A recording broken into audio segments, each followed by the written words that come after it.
ವಸ್ತುನಿಷ್ಠತೆ, ವಿಶ್ವಾಸಾರ್ಹತೆ, ನಿಖರತೆಗಾಗಿ ನೋಡ್ತಾ ಇರಿ ನ್ಯೂಸ್ ಪುತ್ತೂರು, ಜನಮನದ ಪ್ರತಿಧ್ವನಿ. ಶುಭ ಮುಂಜಾನೆ. ನಾನು ಶ್ರೀಮಾ. ಇಂದಿನ ಮುಖ್ಯಾಂಶಗಳು. ಕೆಟ್ಟು ನಿಂತ ರೈಲು, ಪ್ರಯಾಣಿಕರ ಪರದಾಟ.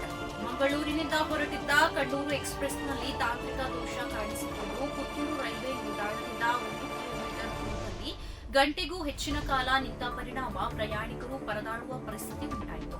ಭಾನುವಾರ ರಾತ್ರಿ 9:30ಕ್ಕೆ ಕಣ್ಣೂರು ಎಕ್ಸ್ಪ್ರೆಸ್ ಪುತ್ತೂರು ರೈಲ್ವೆ ನಿಲ್ದಾಣಕ್ಕೆ ಆಗಮಿಸಿತು. ಈ ರೈಲು ಬೆಳಗ್ಗೆ 6ರ ಸುಮಾರಿಗೆ ಬೆಂಗಳೂರಿಗೆ ತಲುಪಬೇಕಾಗಿತ್ತು, ಆದರೆ ವಿಳಂಬವಾಗುವ ಸಾಧ್ಯತೆ ಇದೆ. ಪುತ್ತೂರಿನಿಂದ ಸುಮಾರು 1 ಕಿಲೋಮೀಟರ್ ಮುಂದೆ ಸಾಗಿದ ರೈಲು ಅಚಾನಕ್ಕಾಗಿ ನಿಂತಿದೆ.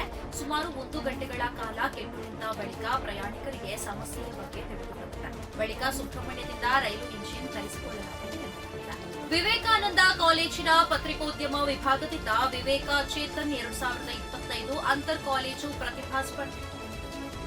ಮಾರ್ಚ್ 8 ಶನಿವಾರ ವಿವೇಕಾನಂದ ಕಾಲೇಜಿನ ಪತ್ರಿಕೋದ್ಯಮ ವಿಭಾಗದಲ್ಲಿ ಯುವ ಪ್ರತಿಭಾ ಸಂಗಮವಾಗಲಿದ್ದು, ಅಂದು ವಿವೇಕ ಚೇತನ್ 2025 ಶಿರೋನಾಮೆಯಲ್ಲಿ ಅಂತರ್ ಕಾಲೇಜು ಮಟ್ಟದ ವಿವಿಧ 12 ಸ್ಪರ್ಧೆಗಳು ನಡೆಯಲಿವೆ. ಛಾಯಾಗ್ರಹಣ, ಕಿರುಚಿತ್ರ ತಯಾರಿ, ಚರ್ಚೆ, ಪೋಸ್ಟರ್ ವಿನ್ಯಾಸಗಳು ಸೇರಿದಂತೆ ವಿವಿಧ ಆಕರ್ಷಕ ಚಿಂತನಾಶೀಲ ಸ್ಪರ್ಧೆಗಳು ನಡೆಯಲಿದ್ದು, ನೂರಾರು ಪ್ರತಿಭೆಗಳು ಅನಾವರಣಗೊಳ್ಳಲಿವೆ.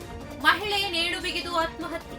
ನವ ವಿವಾಹಿತೆ ನೇಣು ಬಿಗಿದುಕೊಂಡಿರುವ ಘಟನೆ ಮಾರ್ಚ್ 1ರಂದು ಬೆಂಗಳೂರಿನಲ್ಲಿರುವ ಸಂಬಂಧಿಕರ ಮನೆಯಲ್ಲಿ ನಡೆದಿದೆ. ನೇಣು ಬಿಗಿದು ಆತ್ಮಹತ್ಯೆ ಮಾಡಿಕೊಂಡವರು ಪಡಂಗಡಿ ಗ್ರಾಮದ ಬದ್ಯಾರು ಪರಹನ ನಿವಾಸಿ ಪ್ರಕಾಶ್ ರವರ ಪತ್ನಿ ಪೂಜಶ್ರೀ. ನೆಲ್ಲಿದಡಿ ಗುತ್ತು ಕಾಂತೇರಿ ಜುಮಾದಿ ದೈವಸ್ಥಾನಕ್ಕೆ ಪ್ರವೇಶ ನಿರ್ಬಂಧ. ಎಂಎಸ್ಇಝೆಡ್ ಅಧಿಕಾರಿಗಳ ಕ್ರಮಕ್ಕೆ ಖಂಡನೆ ಎಂದು ಹೇಳಿಕೆ ನೀಡಿದ ಮುರಳೀಕೃಷ್ಣ ಹಸಂತಡ್ಕ. ಮಂಗಳೂರಿನ ಬಜ್ಪೆ ಸಮೀಪದ ನೆಲ್ಲಿದಡಿ ಗುತ್ತು ಕಾಂತೇರಿ ಜುಮಾದಿ ದೈವಸ್ಥಾನಕ್ಕೆ ನೆಲ್ಲಿದಡಿ ಗುತ್ತು ಕುಟುಂಬಸ್ಥರಿಗೆ ಹಾಗೂ ಸಾರ್ವಜನಿಕರಿಗೆ ಪ್ರವೇಶ ನಿರ್ಬಂಧಿಸಿರುವ ಎಂಎಸ್ಇಝೆಡ್ ಅಧಿಕಾರಿಗಳ ಈ ಕ್ರಮವನ್ನು ಅತ್ಯಂತ ತೀವ್ರವಾಗಿ ಖಂಡಿಸುತ್ತಿದ್ದೇವೆ ಎಂದು ಹಿಂದೂ ಮುಖಂಡ ಮುರಳೀಕೃಷ್ಣ ಹಸಂತಡ್ಕ ತಿಳಿಸಿದ್ದಾರೆ. ಇನ್ನು ಬಿಪಿಎಲ್ ಕಾರ್ಡ್ಗಳಿಗೆ ನಗದು ಹಣದ ಬದಲಾಗಿ ಅಕ್ಕಿ. ಈ ತಿಂಗಳಿನಿಂದಲೇ ಹೆಚ್ಚುವರಿಯಾಗಿ 5 ಕೆಜಿ ಅಕ್ಕಿ ಉಚಿತ. ಬಿಪಿಎಲ್ ಹಾಗೂ ಅಂತ್ಯೋದಯ ಪಡಿತರ ಚೀಟಿ ಫಲಾನುಭವಿಗಳಿಗೆ ಈ ತಿಂಗಳಿನಿಂದ ನಗದು ಹಣ ಸಿಗುವುದಿಲ್ಲ. ಅದರ ಬದಲಾಗಿ 5 ಕೆಜಿ ಅಕ್ಕಿ ಹೆಚ್ಚುವರಿಯಾಗಿ ಸಿಗಲಿದೆ ಎಂದು ಆಹಾರ ಇಲಾಖೆ ಸಚಿವ ಕೆಎಸ್ ಮುನಿಯಪ್ಪ ಹೇಳಿದ್ದಾರೆ. ಪ್ರತಿದಿನದ ಸುದ್ದಿಗಳಿಗಾಗಿ ನೋಡ್ತಾ ಇರಿ ನ್ಯೂಸ್ ಪುತ್ತೂರು, ಜನಮನದ ಪ್ರತಿಧ್ವನಿ. ಧನ್ಯವಾದಗಳು. ವಸ್ತುನಿಷ್ಠತೆ, ವಿಶ್ವಾಸಾರ್ಹತೆ, ನಿಖರತೆಗಾಗಿ ನೋಡ್ತಾ ಇರಿ ನ್ಯೂಸ್ ಪುತ್ತೂರು, ಜನಮನದ ಪ್ರತಿಧ್ವನಿ.